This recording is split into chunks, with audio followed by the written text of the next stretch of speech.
4 letrinhas que correspondem aos 4 passos que nós devemos dar diante de um texto bíblico. Então você abriu a sua Bíblia na sua casa, você vai fazer o seu devocional, você abriu o texto bíblico, o que você tem que fazer primeiro?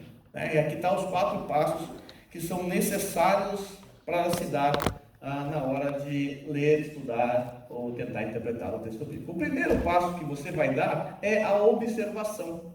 Você está vendo na imagem aí, não sei se dá para ver, dá a sombra de um... Dá para ver, né? Sherlock Holmes, né? Eu gosto muito de Sherlock Holmes, eu gosto de ler, Sherlock Holmes é muito bom, a série é boa, os filmes são bons. Sherlock Holmes é um detetive, um investigador particular. Alguém que era consultado, inclusive, pelas autoridades lá da Inglaterra, né? Alguém que tinha uma habilidade de perceber os fatos, de interpretar os fatos fora do normal. Só que quando você observa o Sherlock Holmes no seu livro, ou também talvez na sua série, na série que é feita sobre ele, você vai perceber que quando o Sherlock Holmes ele chega na cena do crime, o que ele faz? Ele nunca chega dando ali a sua posição. O culpado é esse aqui matou esse, e esse aqui é inocente. Ele nunca faz isso. O que o Sherlock Holmes faz na cena do crime? Na cena do crime, Sherlock Holmes apenas observa a cena do crime. Então ele vai ali com o seu caderninho, seu bloquinho de notas, ele começa a observar tudo que está na cena do crime. Então se ele encontra uma marca de sangue na parede, ele vai ver a altura que está, vai anotar. Ele vai observar um fio de cabelo no sofá, ele vai pegar aquele fio de cabelo, vai observar.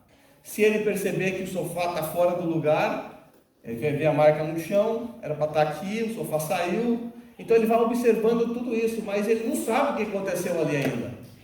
Ele está apenas observando, está tirando notas. E nesse momento aqui, quando você estiver no texto bíblico, você é como o Sherlock Holmes na cena do crime. Você tem que ser um bom observador.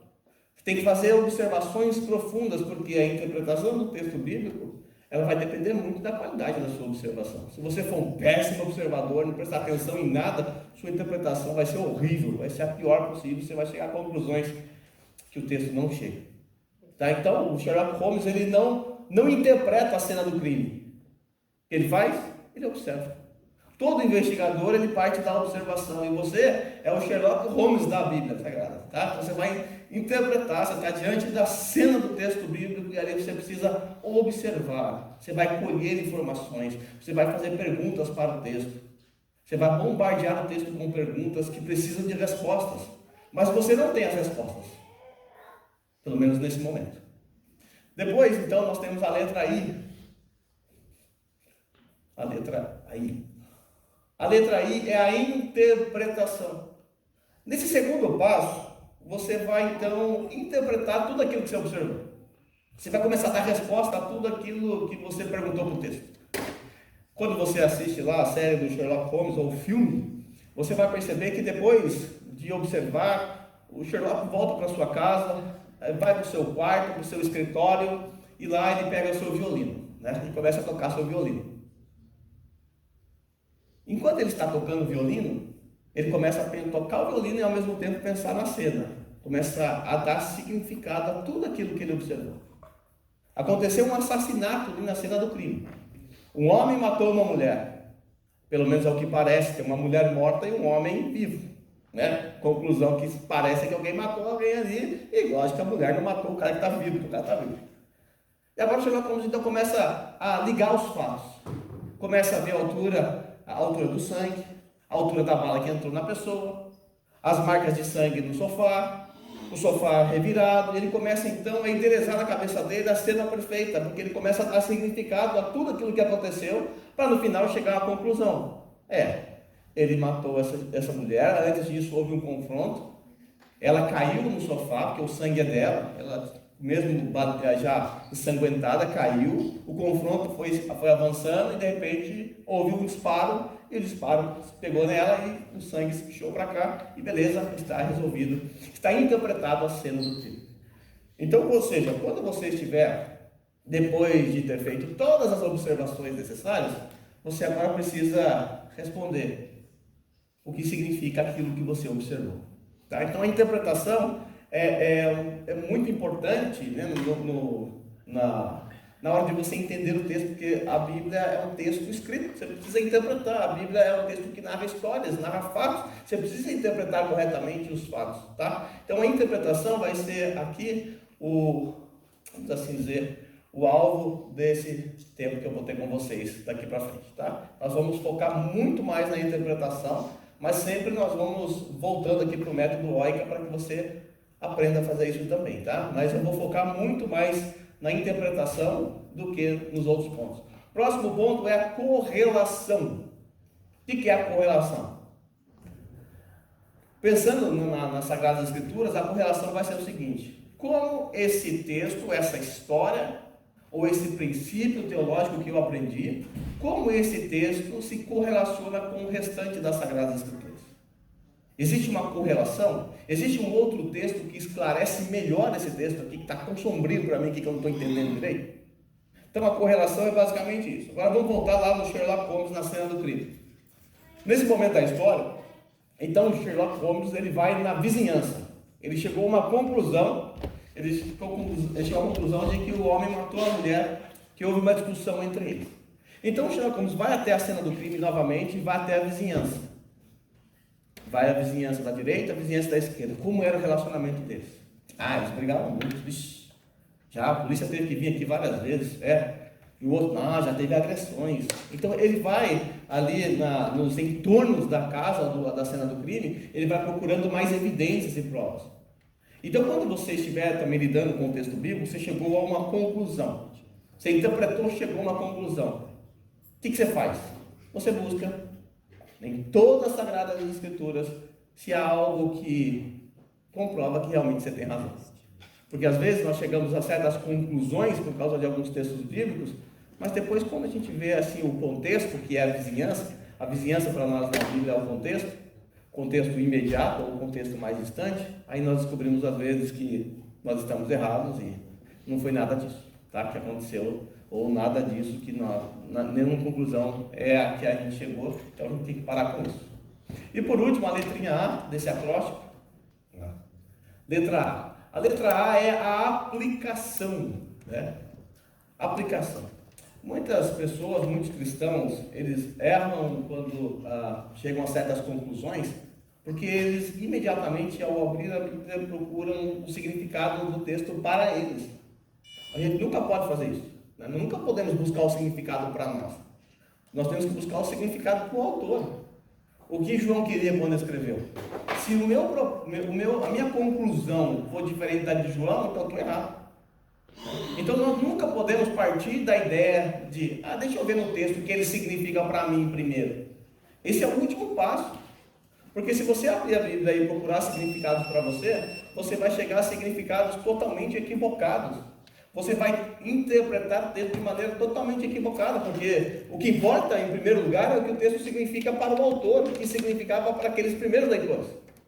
No finalzinho, como cereja do bolo, você aplica o texto. Então, no seu devocional, precisa ter uma boa observação. Lá de manhãzinha, você vai observar o texto curto, você vai buscar interpretar o texto, você vai buscar correlação, quando é possível, e por fim, o que isso significa para mim, como esse texto se aplica à minha vida. Porque se nós lemos a palavra de Deus e não buscar nela uma aplicação no final, nós estamos amputando o texto. Nós estamos amputando o texto bíblico, porque nós precisamos também aplicar o texto, porque o objetivo da palavra de Deus não é aumentar o nosso conhecimento, é transformar a nossa vida. Então a aplicação é o último passo. Depois que você entendeu o texto, que você interpretou corretamente, que você buscou correlação, e agora você vai então aplicar. Nós vamos fazer isso tudo na prática, na medida em que a gente for estudando no tempo que eu tiver com vocês, tá? Então vamos pensar um pouquinho mais sobre a observação. Vamos focar aqui na observação a priori, para depois a gente ir para a letra I. E quando estiver dando meu horário, me avisa, por favor, tá? A observação, ela responde uma pergunta. A pergunta é: o que vejo?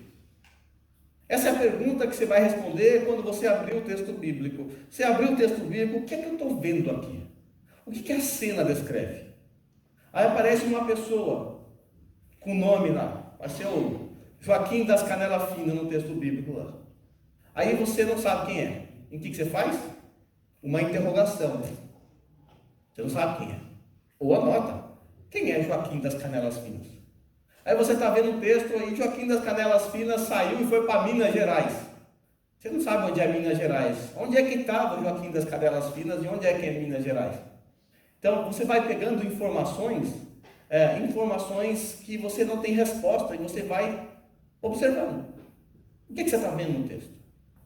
Há nome de pessoas, há nome de autoridades religiosas, há menção de cidades, e tudo isso é importante.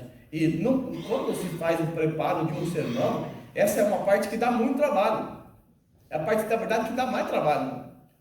Porque você tem que ser um bom observador. Você tem que tentar achar um ponto que liga no outro, você tem que ser um bom observador.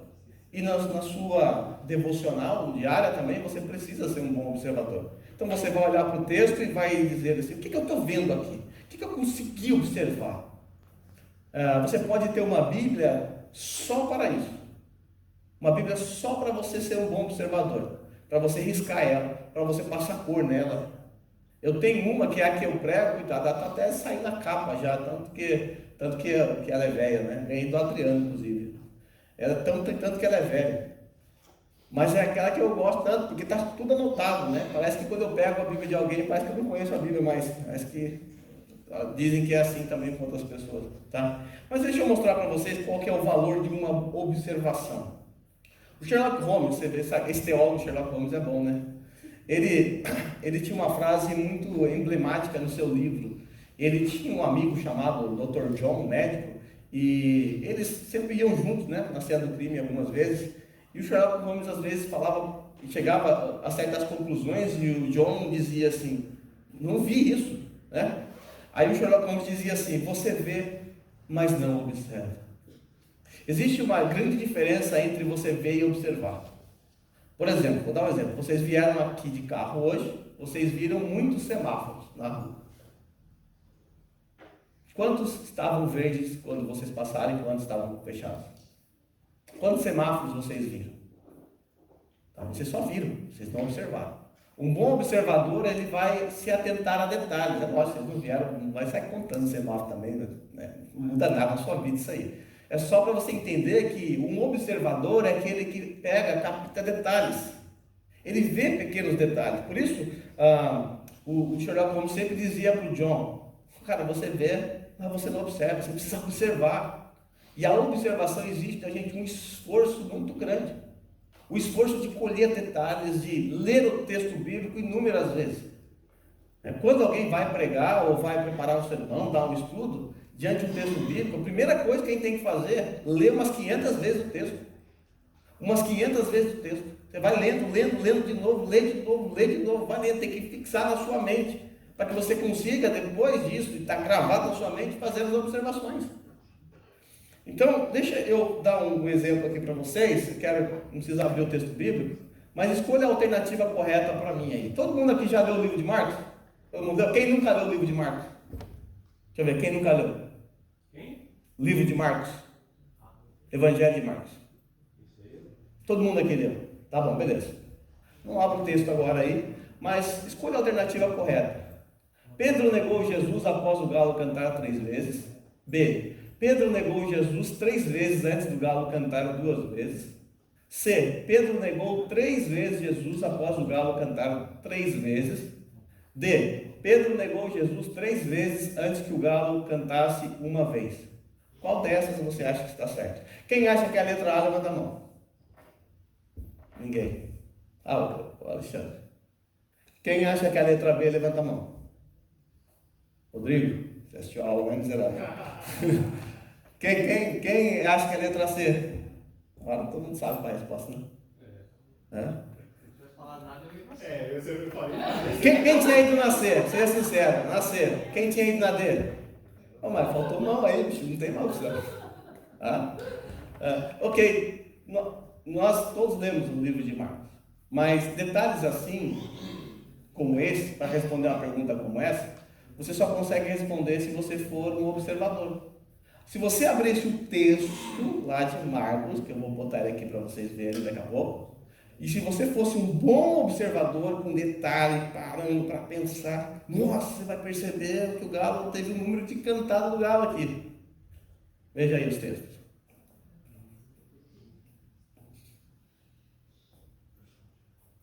Olha lá. 14:30.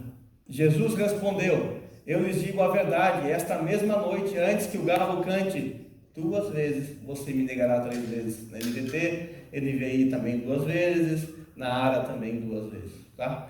Então, esse tipo de observação, a gente só percebe se a gente parar para ler o texto. Você observar agora, se eu te desse esse texto agora, assim, leia ele 10 vezes. Agora, faça um resumo do que você entendeu do texto. Destaque partes que você achou interessante. E eu voltasse para a pergunta lá, com certeza você acertaria. Porque você não só viu o texto, você observou o texto. Então, todos vocês que erraram, passaram pelo texto, vou usar as palavras do Sherlock Holmes, vocês viram, mas não observaram. Então, essa é a diferença, tá? Entre ver e observar. Não basta apenas ler o texto, é preciso ser um bom observador. Kelly, o que você está vendo nessa imagem aí? Uma árvore. É uma árvore. Vocês estão vendo a árvore também?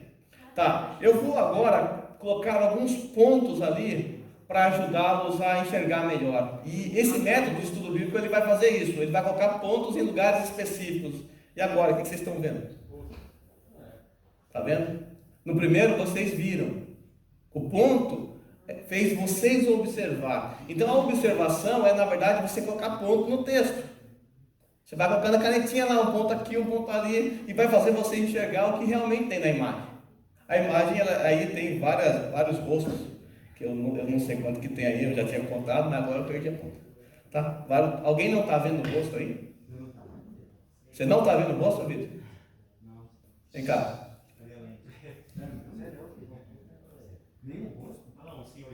Você não está vendo o rosto aqui, ó? Esse velhinho aqui, a velhinha de frente para ele.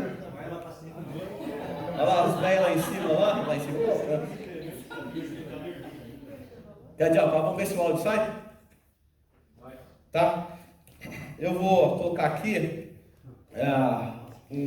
um trecho da série do Sherlock Holmes.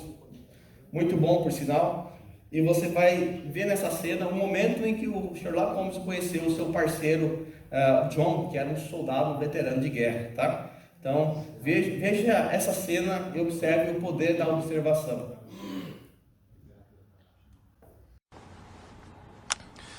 Afeganistão ou Iraque? Como é? Em qual esteve, Afeganistão ou Iraque?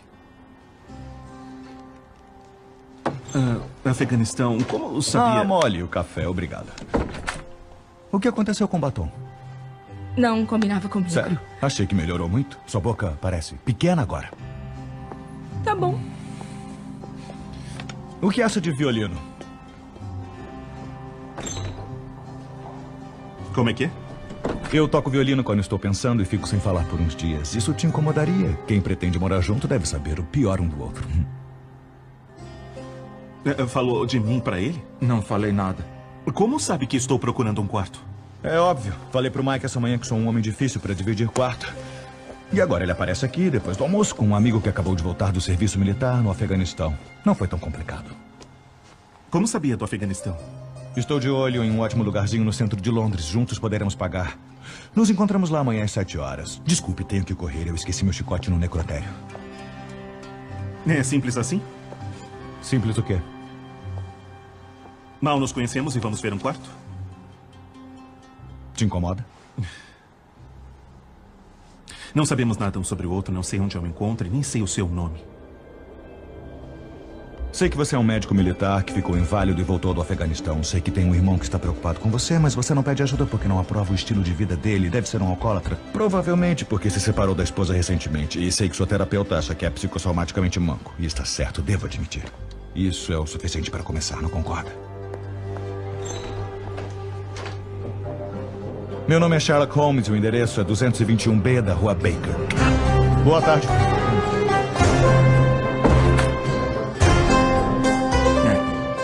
Ele é sempre assim.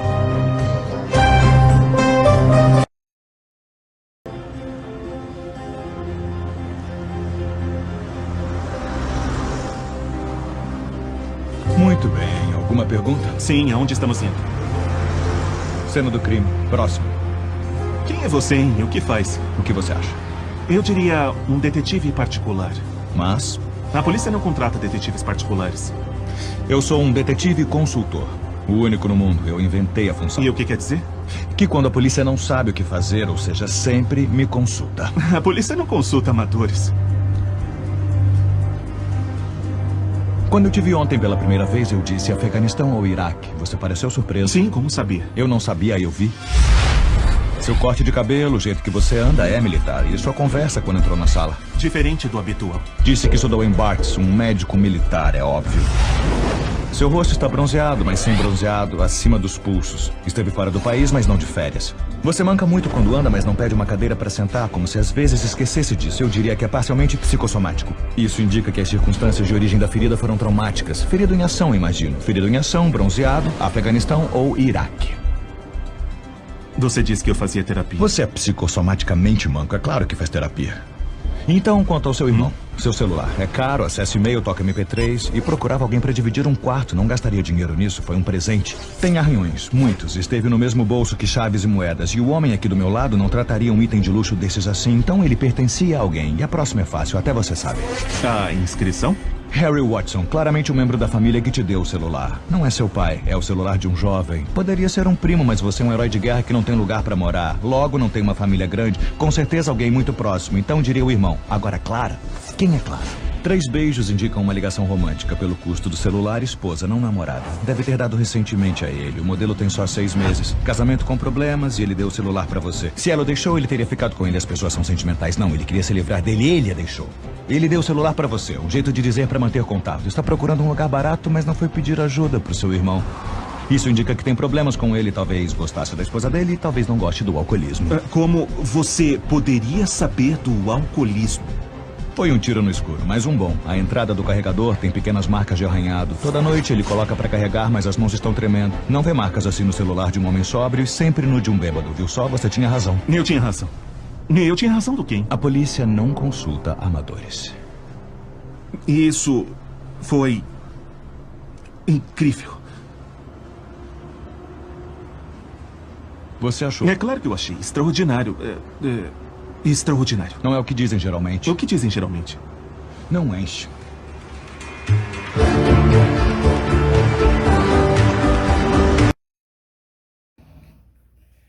Ok. Tem quanto tempo aqui ainda? Estou chegando na hora. Tem bastante tempo. Hã? 7 minutos, tá ok. Eu quero que você anote nesse momento as perguntas que você precisa fazer ao texto. As perguntas que a gente faz ao texto são como iscas que a gente lança no texto para fisgar ali a compreensão correta, a informação correta. Quando eu era criança, meu pai trabalhava na General Motors, né, a GM do Brasil, e a GM sempre realizava eventos de torneios e tal, e um dos torneios que eu participei foi o torneio de pesca, né? Eu fui no primeiro torneio de pesca com meu pai, num lago da GM, lá tinha mais de 150 participantes, e estava lá eu, uma criança, né? E meu pai, ele podia apenas me ajudar, me auxiliar, mas era eu que tinha que fazer todo o processo ali na hora de pegar o peixe. Eu só dei banho na minhoca, não peguei nada, não peguei peixe nenhum ali, porque meu pai é um péssimo pescador, ele não sabe, ele, pra você ter uma ideia, né? A minhoca no anzol, você enfia ela, cobre o anzol, meu pai queria dar laço na minhoca, meu pai não tinha nem essa noção, né? E eu, nessa noção eu tinha. E aí não deu certo, né? Eu não pesquei nada, nem um peixe, nem nada, né? E beleza, eu voltei para casa.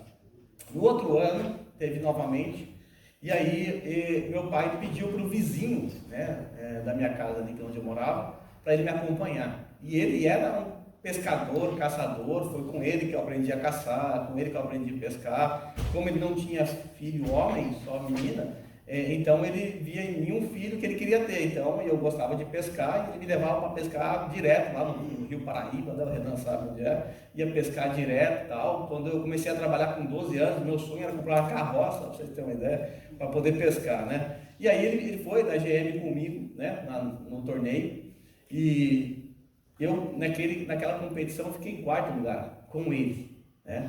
Ele sabia, não estava pegando, ele falava assim, peraí, vamos trocar isso. Trocava a isca, começava a pegar. Parava de pegar, ele mudava a profundidade do anzol. E começava a pegar, parava, ele ia trocando e parecia que ele sabia que peixe estava passando ali, né? E aí eu fiquei em quarto lugar nessa competição. Mas o que mudou? O que mudou foi que ele colocou as iscas corretas, né? Então, se você quer interpretar o texto corretamente, você precisa usar as iscas corretas. E as iscas corretas são as perguntas que nós precisamos fazer ao texto. Você abriu o texto e você precisa de algumas perguntas. Quem? Quem está aqui no texto? Quem está falando? Quem escreveu esse texto? A quem ele se refere? Então, a pergunta quem é muito importante, porque constantemente você vai encontrar no texto sagrado o diálogo de Jesus com alguém, palavras de alguém falando, ou até mesmo alguém escrevendo algo, né, falando através de algo escrito. Então é muito importante você, quando se deparar com algum personagem na Bíblia, você parar e perguntar, quem é esse aqui? Ou pesquisar com mais detalhes, né? Eu tenho um livro lá que é só sobre personagens da Bíblia. Então, às vezes, quando eu paro diante de um texto, mesmo que eu conheça o personagem, sempre há informações que a gente não lembra mais. Então eu paro, vejo o personagem, pego todas as informações, como se diz lá, né, em Taubaté, pego toda a capivara dele ali, já vejo o que ele é, o que fazia, que posição social tinha, porque tudo isso é muito importante. Porque, por exemplo, se você chegar lá em João capítulo 3, se você não perguntar quem é Nicodemos, e não pesquisar com profundidade quem é Nicodemos, o diálogo de Jesus perde um pouco o sentido. Você perde a profundidade do diálogo de Jesus, porque você não sabe quem é Nicodemos. Como você sabe que ele é uma grande autoridade entre os judeus, um religioso, um líder, um fariseu, isso muda todo o discurso de Jesus comigo. Vai você entender de maneira diferente, como a gente viu quando eu preguei aqui em João, inclusive. Tá? Então essa primeira pergunta é o quem. Quem são as pessoas do texto, né? O que é dito a respeito dessa pessoa? Por exemplo, Josué, ele apresenta Raabe lá no seu escrito, né? E ela é identificada ali como uma prostituta. E aí, quando você olha a história de Raabe, você vai perceber que daqui em diante, ela nunca mais deixou de ter esse título, né? Ela sempre é reconhecida assim, né? Então você vai pesquisar a história dela, onde ela morava em cima do muro e tal, tudo mais, tudo isso é importante, né? Um exercício bom, né, para você aprender isso, é você pegar Hebreus capítulo 11 todinho, né, ali, e fazer uma lista dos heróis da fé. Quem são eles, cada um deles, e aí você vai ter um estudo biográfico acerca de cada um deles. O que você deve fazer também é a pergunta ao texto, o que, né? Que na verdade no anterior aqui já é o que, né? O que é dito a respeito dessa pessoa, o que tal personagem diz na passagem estudada, né? O que, né? O que está acontecendo no texto, quais são os eventos, em que ordem eles ocorreram, o que aconteceu com os personagens, que argumentos são usados, o que o autor quer comunicar a nós. Então, o que são perguntas, é uma pergunta que você precisa fazer constantemente para o texto. Outra pergunta, o que, né, do texto seria, o que está errado nessa situação, né? O que está errado aqui nesse texto? O que há de errado? Eu vou dar um exemplo para você de algo em que essa pergunta se encaixa. Lembra do rei Saul, que batalhou contra os amalequitas naquela luta terrível? Lá em 1 Samuel capítulo 15, é dito que ele exterminou os seus inimigos, capturou o rei, saqueou os seus despojos, e ele, então, depois disso, a gente sabe, ele vai e faz um sacrifício a Deus. Ele sacrificou, fez um sacrifício. E aí você pergunta, tá, o que há de errado nisso? Né? O que há de errado aqui? Afinal, ele fez uma coisa boa. Ele fez um sacrifício, um culto a Deus. E aí, quando você vai ler o resto do texto, Samuel chega e bota o dedo na ferida do Saul. Diz assim, por que, pois, não atentastes à voz do Senhor? E aí vem aquela famosa expressão, importa antes obedecer ou sacrificar, né? Melhor obedecer do que sacrificar. O que há de errado? O que há de errado aqui é que Saul fez algo que ele não podia fazer, porque não compete a ele. Ele era o rei de Israel. Obrigado. Tá? Ele era o rei de Israel, mas acabou fazendo algo que era somente para o sumo sacerdote. Então essa pergunta é muito importante, né? O quê? E eu vou parar no quê? Com essas duas iscas. Na semana que vem ou na próxima a gente continua aqui, tá bom?